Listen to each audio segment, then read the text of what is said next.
Hi guys, welcome to our podcast. இதுதான் நம்மளோட very first show.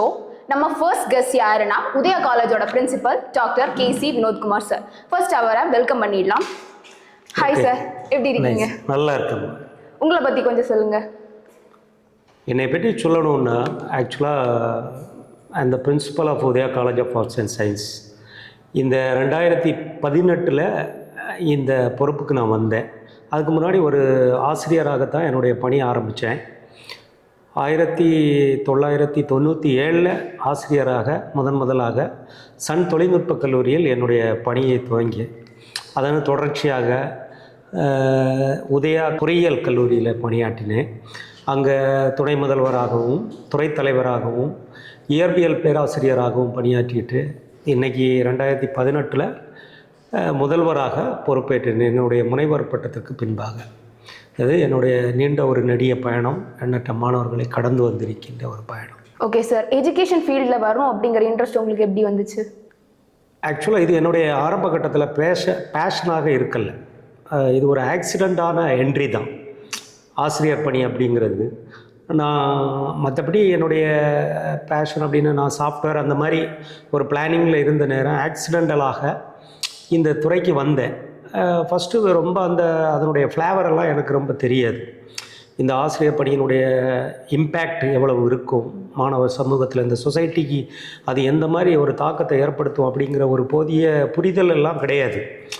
97களில் வரும் முன்னாடி அந்த ஆசிரியர் பணியை பற்றிய பெரிய கற்பனைகள் பார்வைகள் எல்லாம் இல்லாமல் இருந்துச்சு. நம்ம பயிலுகின்ற பொழுது நிறைய ஆசிரியர்களை கடந்து வந்திருப்போம். ரோல் மாடல் நிறைய ஆசிரியர்கள் இருந்திருப்பாங்க. இருந்தாலும் நமக்கு அதில் ஒரு பெரிய ஈடுபாடெல்லாம் இருந்தது கிடையாது. ஆனால் ஏதோ ஒரு ஆக்சிடெண்டல் விபத்தாக இந்த பணிக்கு வந்த பின்பு இதில் இருக்கக்கூடிய அந்த தாக்கத்தை உணர ஆரம்பித்தேன். இந்த ஆசிரியர் பணிங்கிறது ஒரு பெரிய ஆளுமை மிகுந்த பணி. இதில் ஒரு பெரிய தாக்கம், ஒரு சமூகத்தில் நீங்கள் ஒரு பெரிய மாற்றத்தை ஏற்படுத்த முடியும் அப்படிங்கிறத புரிந்துக்கிட்டேன். அதாவது நம்ம வகுப்புகளை நடத்தும் போது மாணவர்களிலிருந்து கிடைக்கக்கூடிய நமக்கு பேராதரவு, அவங்கள உருவாக்கக்கூடிய அந்த விதம், இட்ஸ் அன் ஆர்ட் அப்படின்னு அந்த கலையை கற்றுக்கொள்ள ஆரம்பிக்கும் போது இன்னும் ரொம்ப உற்சாகமாக இருந்தது.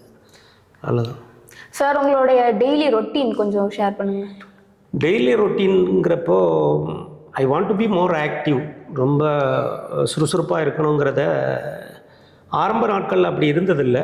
இப்போதைக்கு இந்த நிர்வாக ரீதியாக ஒரு அட்மினிஸ்ட்ரேட்டராக ஆனப்புறம் என்னை நான் தயார்படுத்திக்கிட்ட ஆரம்பித்தேன்.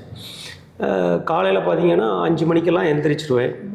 5 மணிக்கு எழும்பி மார்னிங் கொஞ்சம் வீட்டில் சின்ன சின்ன வேலைகள், வீட்டு ஒரு மனைவி பிள்ளைங்க கூட கொஞ்சம் சின்ன சின்ன வேலைகளை செதுக்கிறது. அதுக்கப்புறம் பார்த்திங்கன்னா கிரவுண்டுக்கு போயிடுவேன்.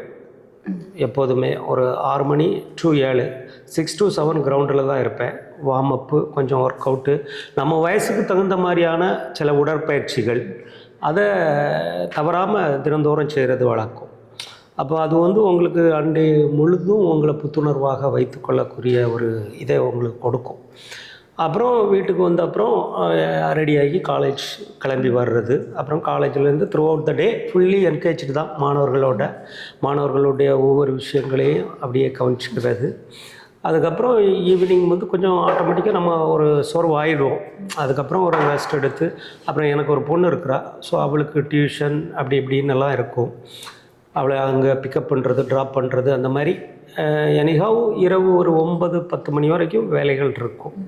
அதற்கப்புறம் ஏதாவது ஒரு பத்திரிகைகளை நான் வழக்கமாக இந்தியன் எக்ஸ்பிரஸ் அப்படிங்கிற செய்தித்தாளை வாசிப்பது உண்டு. அதில் இருக்கக்கூடிய கட்டுரைகள் இதெல்லாம் அந்த மாதிரி நிறைய விஷயங்கள், அரசியல் சார்ந்த இன்ட்ரெஸ்ட் அதிகம் எனக்கு. அரசியல், பொருளாதாரம், இப்படி நிறைய விஷயங்களை, கட்டுரைகளை எல்லாமே வாசித்த பின்பு ஒரு 11 மணிக்கெல்லாம் தூங்க போயிடுறது. அந்த மாதிரி. நைஸ் சார், உங்களுடைய ரொட்டீன் ஷேர் பண்ணதுக்கு தேங்க்ஸ். அண்ட் இந்த உதயா காலேஜை நீங்கள் எப்படி டிஃபைன் பண்ணுவீங்க?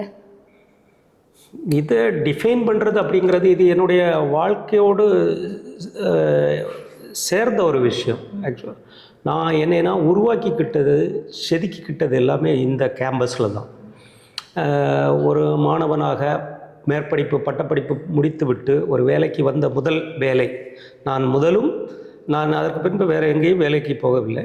இதே வேலையை தொடர்ந்து வந்து கொண்டு பயணிக்க ஆரம்பித்தேன். அப்போ எதுவுமே அறியாமல் ஒரு உளவியல் போதிய ஒரு உளவியல் அறிவு கூட இல்லாத அளவிற்கு, ஆசிரியர்கள் என்றால் உளவியல் அறிவு இருக்க வேண்டும் சாதாரணமாக, அது கூட இல்லாத ஒரு மாணவனாகத்தான் வந்து சேர்ந்திருப்பேன். மாணவ ஆசிரியனாக மெல்ல மெல்ல அதை கற்றுக்கொண்டேன். நிறைய அனுபவங்கள், மாணவர்களை கையாண்ட நிமிடங்களில் நிறைய பிரச்சனைகள், இந்த பிரச்சனைகளை எல்லாம் அப்படியே நானே அதுக்குள்ளே என்னை ஈடுபடுத்திக்கிட்டு ஒவ்வொன்றா ரிசால்வ் பண்ண நம்ம நிறைய விஷயங்களை கற்றுக்கிட ஆரம்பித்தோம். அப்போ this seems to be a second home for me.